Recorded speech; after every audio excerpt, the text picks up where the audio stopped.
Hello folks, I'm L.A. Little and this is your weekly NeoTA wrap. We take a look at these markets and we do it from a neoclassical perspective, each time asking ourselves what happened last week, what does it tell us about the coming ones. I do a show every Sunday evening, broadcast at or before 10 o'clock Eastern Time. It's archived on YouTube. It's made available there under the channel L.A. Little. You can subscribe to it. Anytime content is pushed, you'll be notified. Makes it nice and simple for you to keep up with what's going on here at TA Today. If you haven't checked it out, you might want to click on this NeoTA icon. It'll pop up a special broadcast that we recorded not that long ago. If you're not a new subscriber, you probably haven't seen it. And if you are new, it probably pops up the first time you visit. So if you want to check it out, you can. As far as these markets, let's check out what happened in this third week of the year. And to do that, we turn to the quotes and see what they look like last week. You know, for the year, still underwater for the most part. Pretty good week last week, especially in the Nasdaq. The Nasdaq picked up the slack and started moving things forward. And the Nasdaq really is where our focus needs to be. So if we pop over and take a look at that Nasdaq, you can see it pushed above key resistance zone, that area where the sellers should have showed up. They got over it, they stayed over it. Yeah, there's no volume, but you know what? You got over it and you held it. And that's a key point. It's a key point here on the daily. And if you look at the weekly, the Nasdaq is now heading back up to try to test those highs. So you have a nice setup on the Nasdaq to go back up and test the highs. And if you look at the highs, you've actually got two swing point highs sitting up there. So if it can work its way up there and break those, you could get a nice move up. As far as what kind of a move could it be, you know, there still is a very large ABCD structure in place, and it's taking forever to actually trigger and get going. But if it gets over those highs on a weekly basis, we're talking about a very large move. You know, the distance from here, project that forward, you can see what kind of a large move that would be. Actually, you take it from here forward. So that's the Nasdaq, and the Nasdaq is the index that showed us some strength along with the NDX. The NDX did the same thing, swing point high, gets over it, wants to go after the other highs. It has three sitting up there above. So we could get a powerful move if in fact these indexes do move higher. You can see it here. It's going to be a swing point high up there as well. So you get multiple breaks, multiple time frames. That would set up a fairly large, you know, projection to the upside if it were to trigger and to occur. So everything still looking fine. The other thing that you might notice is that all of these came back, all the indexes, all the sectors, almost all, came back to test those prior highs, held the first time, that was back in December, held again in January. Now they're trying to break out to the top side, and that's going to be the real test as we go forward. Now, with the Nasdaq pushing higher, the question is what is the S&P 500 doing? And if we look at it, the S&P 500 still has not confirmed what the Nasdaq has done. There's that swing point high. This is where they should sell it. That is where they sold it. So we're still not confirmed on the broad composite, the S&P versus the Nasdaq composite, you know, where we have the confirmation, we don't have it here. And do recognize that, you know, it's not totally out of the woods even if it gets over this, because it's still a range trade. But my suspicion is if you get over this price point, you're going to go test those, and the odds are pretty high you're probably going to break them out. What could stop it? Well, there's always a lot of things that could stop it, but a failure here definitely would be an issue. Remember, we've still got these range trades that are going on inside here.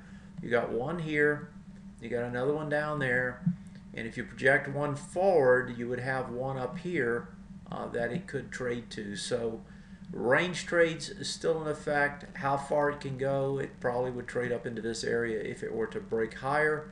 but it's got to break higher. If it doesn't, what is it going to do? It's going to go down and test this range again. Markets are always trying to break one way or the other.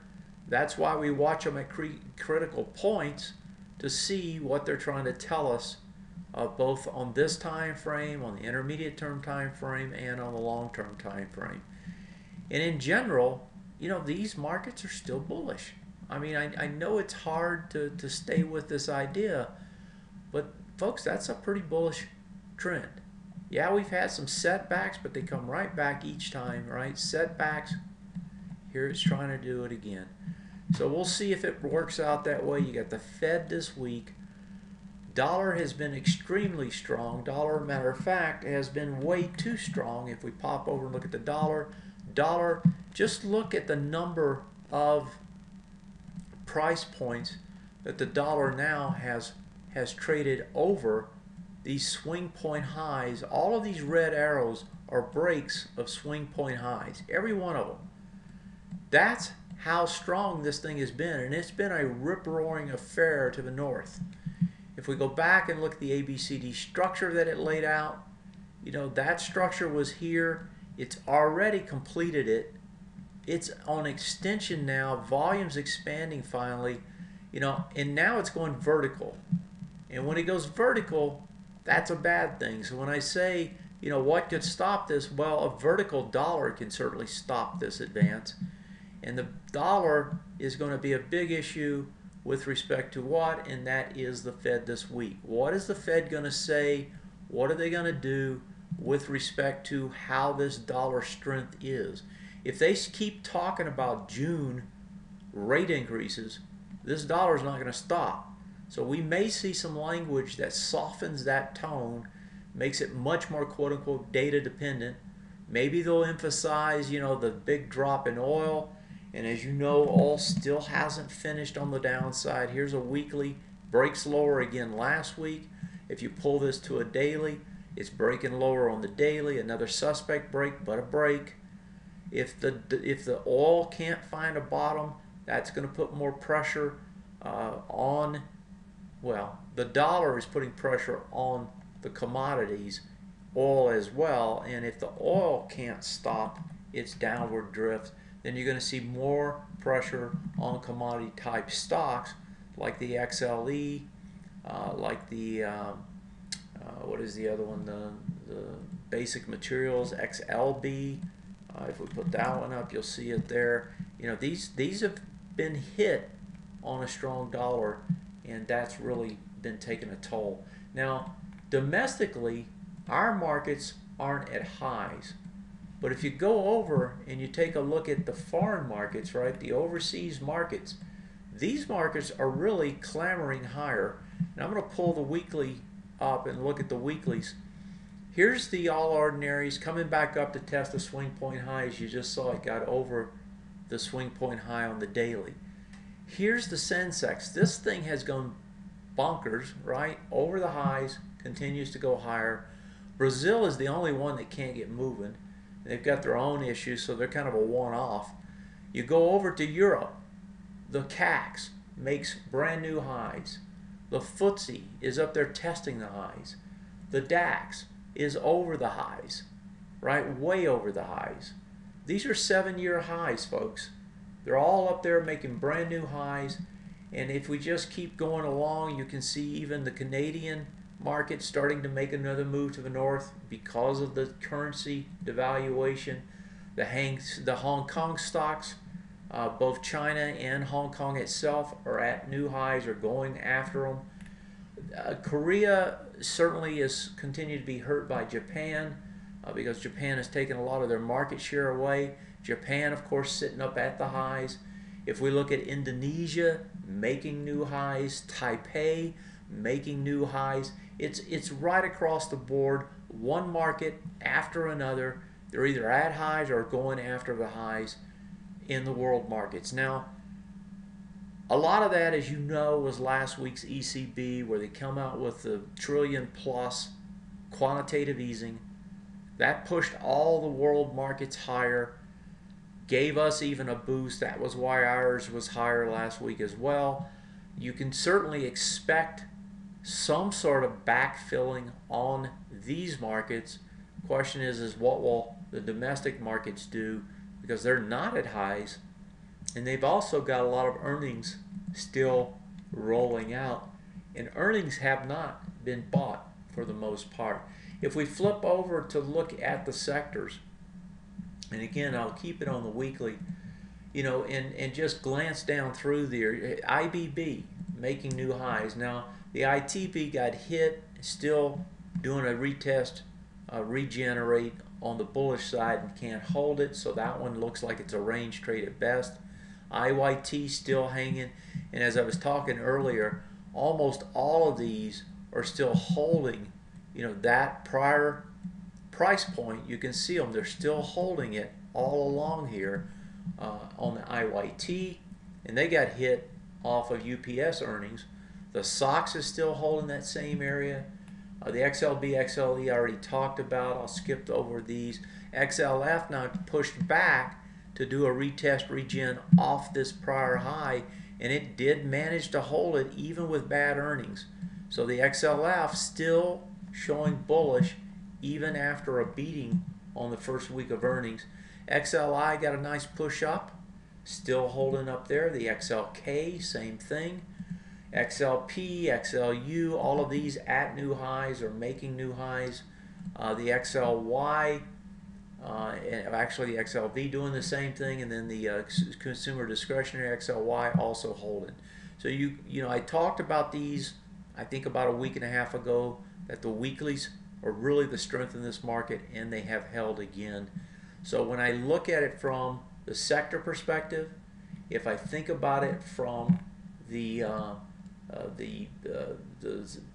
if I go back to the general markets, if I think about it from the general markets in particular on the NDX and the composite, getting over these highs on the daily, looks to me, and also thinking about it from the foreign markets, the overseas markets, looks to me like these markets are going to make a run, most likely make a run, and try to get over the tops.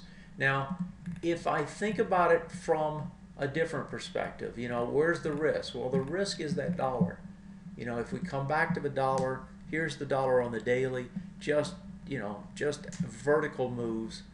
If that continues, if oil continues to the downside, if bonds continue to rout to the upside as well, they've been consolidating, if these start breaking higher as well, and it's hard to believe bonds are going to go any higher. I mean, your rates on the 20 years, they're down to, I think they're like 2 point, I don't have it in front of me, but they're down around 2% now. It's an amazing, and this is, that's actually a great rate. I mean, you go out on 5 years in the Bundesbonds, Germany, you got negative rates. You pay them to hold it. So at least here you're still getting money, and that continues to put these guys in play. There is still an ABCD structure here, and this actually does look like it's going to try to break topside still. So bonds could get one more push up here and extend a little bit farther. That's where the risk is. When I look at the market, the risk is in the commodities, the dollar, and the bonds, because all of those continue to say this is going to be a tough ride. But Fed is up this Wednesday, and the Fed, as we know, can change everything in a heartbeat with a few soft-spoken words. I don't have much else to talk about tonight. I think there might have been a question or two. Let me glance here and see if in fact that's the case. And there was one question here on Chesapeake, so let's take a look at this one. So the question is he says, LA, you've mostly covered the energies and oils, but could you take a look at the fourth largest natural gas driller here in the U.S., Chesapeake? Do you see a possible test of the mini swing points around the 24 area? And so that's up in this area. So you got 24, you got two of them up there. Both high and low on the daily and weekly charts. Thanks for all your help. So let's take a look at this. So before we ever get up here, the first thing, of course, is what's going to give you the clue that you're probably going to get there. and you got this big gap area, so I suspect it's going to be tough. But the real tough part of this is you've got a bunch of resistance zones right here, and you can see it coming into them and struggling. Now what I like about what I see is these bars up show good strength. Now that could be short covering, and we can actually check on that by taking a look to see what the short interest looks like in this. And let's pop up over here to the trading cube and put Chesapeake in, CHK, and then drill down here and see what kind of short interest we have. And yeah, it's pretty high, 8.1. So with that being as high as it is, that is probably one of the reasons you're seeing these spikes, right? Because a lot of times these spikes will be short covering. And so you can imagine if you're holding 8% short interest still, a break over these 3 swing point highs can give you a nice shot in the arm higher just off short covering, right? People on the wrong side of a trade, if you break through this area, people on the wrong side of the trade are going to have to drive this thing up to buy back their shares, and I could see that taking you back in here and getting a test. Now, the way you'd know this is a range trade is, of course, it breaks over the swing point highs and closes for 1 or 2 bars above that retest regenerate off that prior swing point low. That would tell you more than likely you got a range trade, and then you'd have 2 range trades, right, top and bottom, and that says that you probably get to the top. But I think, you know, once you see that, it's going to be hard. That's the daily. Let's pop and see what the weekly looks like, see if it complements it or not. And let's grab that chart. And yeah, so the swing point low here, 23.92. So again, as you can see, if you get over that area, I think you could run to the 23, 24 area, but I think you're going to see some serious resistance show up there. You know, if this gets wiped out, it's all going to build up right up in here.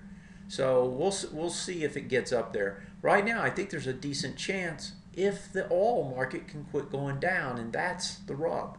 It just won't quit going down. And if we look at it on a monthly, long tails, not that much volume coming into here, I think you could see that run to 24. And it will come. It's just a question of when. And, you know, looking at it from the charts, I think there's a decent chance. You just need oil to stabilize, and I think there's a decent chance you could get a short squeeze up there pretty fast. That's what Chesapeake looks like. As far as the rest of the markets, you know, I think they're going to try to work higher off the Fed. We may see some weakness in front of that, given that failure on Friday in the S&P, right? That was a test failure at the highs on the S&P 500.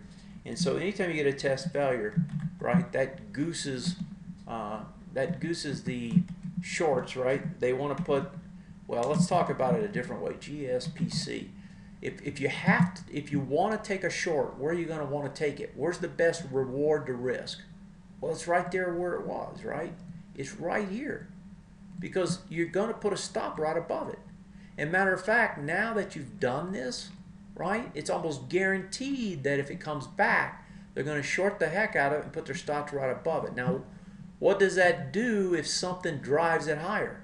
Well, all these shorts fire, which drives the price up to test. So you can see the setup starting to form to get that push off a short interest, right? If it holds, pulls it back, well, it's a totally different story. And if you get it all the way back down here, it's definitely a different story, because then you could get, you know, a drive to the downside. But before you worry about this, let's just see if it can break out up here. That's it for this week. I'll see you tomorrow. Have yourself a great one. Thanks for joining me. As always, I ask you to tell a friend, tell two. I'm LA. This is and it was your weekly NeoTA wrap. Have a great one. See you next time.